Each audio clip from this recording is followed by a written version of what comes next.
करते शुरू। अस्सलाम वालेकुम everyone, this is Shubhan from tech talk and welcome back to another video. तो काफ़ी टाइम से एक न्यूज़ गर्दिश कर रही है, गालबन 18 तारीख से ये न्यूज़ गर्दिश कर रही है कि हमारा जो गूगल प्ले स्टोर है, हमारा जो गूगल है वो पाकिस्तान में 1 दिसंबर से बैन होने जा रहे हैं। तो इसमें क्या सच्चाई है कि ये क्यों बैन हो रहे हैं, इतना पैनिक इन्होंने क्यों क्रिएट कर दिया हुआ है? तो सबसे पहले आपने जो मर्ज़ी हो जाए घबराना नहीं है। आपने सबसे पहले घबराना नहीं है। हमारे प्राइम मिनिस्टर साहब ने भी यही बात की हुई है कि जो है जो मर्जी हो जाए आपने घबराना नहीं है। तो हम भी उसी मोटो पे अमल करते हैं और सबसे पहले तो घबराते नहीं है और आगे देखते हैं कि इस खबर में क्या सच्चाई है और क्या ये पाकिस्तान में वाकई बैन हो रहा है कि नहीं बैन हो रहा। तो बेसिकली बात यूँ है कि जब भी हम गूगल प्ले स्टोर से कोई भी एप्लीकेशन परचेज़ करते हैं, तो हमें यानी कि जो हमारी प्रीमियम एप्लीकेशन है हम उनको बारे में बात कर रहे हैं कि हमें जब वो परचेज़ करनी होती है तो हम कुछ ना कुछ पेमेंट उन्हें करते हैं। वो गूगल को जाती है डायरेक्ट पेमेंट। तो अब उस पेमेंट को करने के 2 रास्ते होते हैं हमारे पास। या तो हम बैंक का इस्तेमाल करते हैं जिसमें हमारा डेबिट कार्ड या क्रेडिट कार्ड इस्तेमाल होता है, तो तब उनके उसके ज़रिए से पेमेंट होती है या फिर हम करते हैं कि हमारा जो मोबाइल बैलेंस होता है, उसके ज़रिए से हम पेमेंट कर देते हैं। उसको बेसिकली कहा जाता है डायरेक्ट कैरियर बिलिंग। तो जो हमारा इस डायरेक्ट कैरियर बिलिंग में हमारा बैलेंस इस्तेमाल हो जाता है और हम वो एप्लीकेशन बाय कर लेते हैं। अब इसका बेनिफिट क्या होता है कि पाकिस्तान में अक्सर लोगों के पास बैंक अकाउंट या और डेबिट कार्ड, क्रेडिट कार्ड की सुविधा मौजूद नहीं है और ज़्यादातर ये एप्लीकेशंस वो लोग बाय करते हैं जो स्टूडेंट तबका होता है और उनको बैंक अकाउंट बनाने के लिए जिन चीज़ों की रिक्वायरमेंट होती है, उनको वो चीज़ें मुयस्सर नहीं होती। यानी कि आप वो अपना इनकम प्रूफ कहाँ से लाएँगे ताकि वो अपना बैंक अकाउंट के लिए अप्लाई कर सकें। जब बैंक अकाउंट ही नहीं होगा तो डेबिट कार्ड कहाँ से आएगा? तो सबसे आसान वे ये होता है कि वो डायरेक्ट कैरियर बिलिंग का इस्तेमाल करते हैं और अपने मोबाइल बैलेंस के ज़रिए से उस एप्लीकेशन को परचेज़ कर लेते हैं। अब जब उन्होंने उस डायरेक्ट कैरियर बिलिंग को ही बंद कर दिया है, तो लोगों के लिए कोई भी एप्लीकेशन को परचेज़ करना तकरीबन नामुमकिन ही हो जाएगा क्योंकि जो स्टूडेंट तबका है, हमारा जो ऐसा तबका है जो गूगल को अपने बैंक अकाउंट डिटेल नहीं देना चाह रहा होता, उनकी उसमें काफ़ी ज़्यादा रकम मौजूद होती है और वो नहीं चाह रहा होता कि गूगल के पास इस बात का एक्सेस है कि वो हमारे बैंक अकाउंट को यूज़ कर सके, क्योंकि आजकल हैकिंग के भी काफ़ी ज़्यादा मामलात हो रहे हैं। तो बेसिकली इस काम को करने की वजह क्या हुई है कि इसको डायरेक्ट कैरियर बिलिंग को इन्होंने बैन क्यों किया है? तो वजह इसकी ये है कि जो पाकिस्तान में डॉलर्स हैं, पाकिस्तान में डॉलर्स बहुत कम मिकदार में मौजूद हैं। यानी कि पाकिस्तान की इकोनॉमी स्टेबल नहीं हो रही, तो उसको स्टेबल करने के लिए हमेशा कुछ ना कुछ हथकंडे करते रहते हैं। तो स्टेट बैंक ऑफ पाकिस्तान ने ये किया है कि उन्होंने हमारी जो डायरेक्ट कैरियर बिलिंग है उसे खत्म कर दिया क्योंकि उनको भी इस बात का काफ़ी अच्छी तरह से इल्म है कि जो ज़्यादातर ट्रांज़ैक्शन है वो डायरेक्ट कैरियर बिलिंग के थ्रू ही हो रही है। अब डायरेक्ट कैरियर बिलिंग खत्म करने से जो नुकसान हो रहे हैं, उससे काफ़ी ज़्यादा लोगों की इनकम तक बंद हो रही है। क्योंकि पाकिस्तान में बिज़नेस करने के लिए जो मेन ज़राए होते हैं, उनमें एक तो होता है उनका डायरेक्ट ट्रैफ़िक जो कि बरास्ता तौर पर उनके पास आ रहा होता है और दूसरा होता है कि ऐड चलवाते हैं वो सोशल मीडिया प्लेटफ़ॉर्म पे, यानी फ़ेसबुक, ट्विटर वगैरह पे अपना ऐड चलवाते हैं और उसके ज़रिए से उनको कस्टमर आते हैं। तो अब जब पाकिस्तान में से डॉलर बाहर ही नहीं जाएँगे, यानी कि वो पेमेंट नहीं करेंगे, उनका ऐड नहीं चलेगा, तो उनका एक ज़्यादातर नुकसान में जाएगा। तो उनकी जो ज़्यादातर कस्टमर आने की वजह है वही बंद हो रही है। तो उनके कस्टमर नहीं आएँगे। तो बेसिकली ओवरऑल जो ज़्यादा नुकसान हो रहा है वो एक मुआशी तौर पर भी हो रहा है। उन लोगों के बिज़नेस में काफ़ी ज़्यादा इसका लॉस हो रहा है। तो पाकिस्तान में जो लोग एप्लीकेशंस वग़ैरह बाय करते हैं तो ज़्यादातर वो वही लोग बाय करते हैं जिनको उनकी वाक़ई ज़रूरत होती है। हमारे पास वैसे भी इतना ज़्यादा सरमाया नहीं होता कि हम वैसे ही कहें जी आज ये एप्लीकेशन बहुत अच्छी लग रही है, इसको बाय कर लिया जाए। और ये वाली यार बहुत अच्छी एप्लीकेशन लग रही है, देखते हो तो वहीं से बाय करके कि इसमें से क्या निकलता है। तो ये सब कुछ पाकिस्तान में नहीं होता। अब मेरा जो पर्सनल ओपिनियन वो यही है वो कि इन चीज़ों को बैन करने से बराह रास्त कोई फ़ायदा नहीं हो रहा लेकिन उल्टा नुकसान ज़रूर हो रहा है। और मेरा जो पर्सनल ओपिनियन है वो इस चीज़ पर यही है कि ये जो काम किया गया है इससे पाकिस्तान की इकोनॉमी बेहतर होने के बजाय उल्टा इसमें कमी होगी क्यों ये स्टेबल नहीं हो रही, स्टेबिलिटी की तरफ ये बिल्कुल नहीं जा रही। इसकी वजह ये है कि जब भी कोई काम करना होता है तो हमें कुछ ना कुछ उसमें इन्वेस्टमेंट करनी पड़ती है।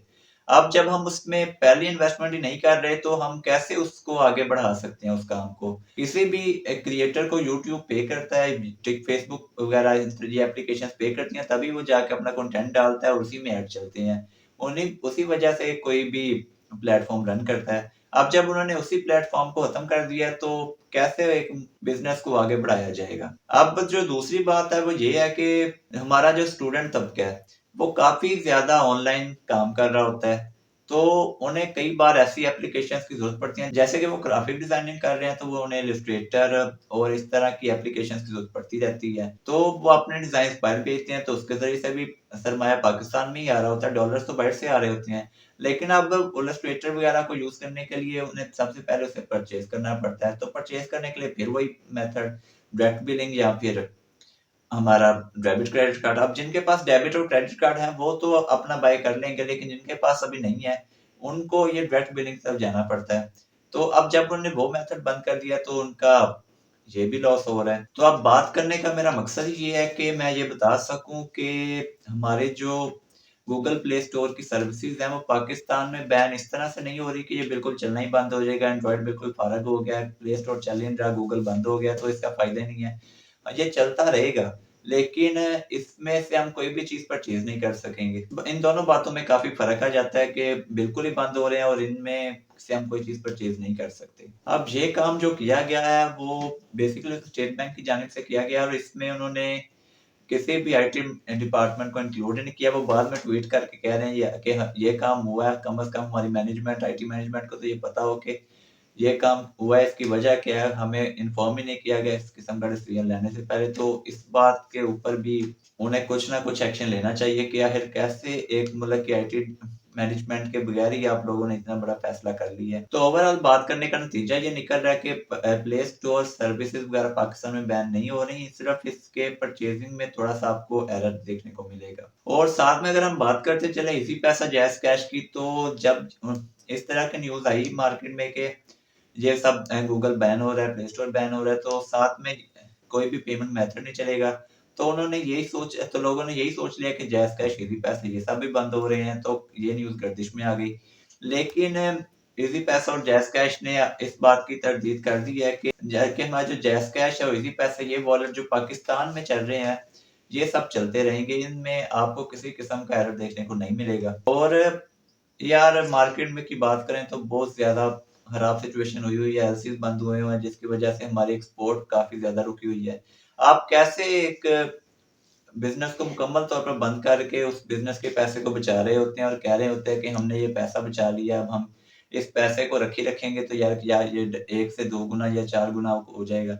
ऐसा कुछ नहीं होता है यार, आपको कोई ना कोई काम करना पड़ता है तभी जाके आपके कोई सोर्स ऑफ इनकम बनता है, उसका कोई फ़ायदा होता है। आप डॉलर को बचा रहे हैं, डॉलर को रख रहे हैं, तो क्या हमें उसके फ़ायदा हो रहा है? उसने कौन-सा बैठे-बैठे डबल हो जाना है या बैंक में पड़े-पड़े वो ज़्यादा हो रहा है जी, हाँ जी, आई जा रहा है, आई जा रहा है। जब तक उसे किसी बिज़नेस में नहीं लगाएँगे, आप कैसे उसका मुकम्मल फ़ायदा उठा पाएँगे? तो आखिर में मैं आपसे बस यही बात कहना चाहूँगा कि चाहे कुछ भी हो जाए, आपने सबसे पहले घबराना नहीं है। हमारे प्राइम मिनिस्टर की बात को आपने बिल्कुल याद रखना है। यार पाकिस्तान में इससे भी ज़्यादा वर्स्ट सिचुएशन आ चुकी हैं। हमने कई ज़्यादा फ्लड्स अभी भी देखे हैं, जो जिसने पाकिस्तान की इकोनॉमी को काफ़ी ज़्यादा लॉस किया है। और साथ ही साथ हमने कई ऐसे सर्कमस्टांसेस से गुजर चुके हैं जिन्होंने पाकिस्तानी इकोनॉमी को बहुत बुरी तरह से धचका दिया है। तो ये बात भी आज नहीं तो कल हल हो ही जाएगी, क्योंकि अभी तक जो आईटी डिपार्टमेंट है हमारा वो इस बात के लगा हुआ है कि हमारे पूछे बगैर ये काम हुआ है, तो हमें अब इसका कुछ ना कुछ हल करके दिया जाए। तो यकीन रखें कि कोई अच्छी खबर ही सुनने को मिलेगी। बाकी आज की वीडियो में इतना ही। मज़ीद इस किस्म की वीडियोस देखने के लिए हमारे चैनल को सब्सक्राइब करें और साथ में मौजूद बेल आइकन को लाज़मी प्रेस करें ताकि जैसे कोई ऐसी इन्फॉर्मेटिव वीडियो अपलोड हो आपको उसका नोटिफिकेशन मिल जाए। वीडियो अच्छी लगी हो तो लाइक करें और अगर आपका कोई भी क्वेश्चन है इस टॉपिक के मुतल्लिक या किसी और टॉपिक के मुतल्लिक, तो आप या आप कोई ऐसी वीडियो देखना चाह रहे हैं जिस टॉपिक का आपको तशवीश है और आप चाहते हैं कि इसके ऊपर एक वीडियो बने, तो आप मुझे कमेंट सेक्शन में बता सकते हैं कि हम इस टॉपिक पे वीडियो चाहते हैं। तब तक के लिए अल्लाह हाफ़िज़, खुश रहें, आबाद रहें।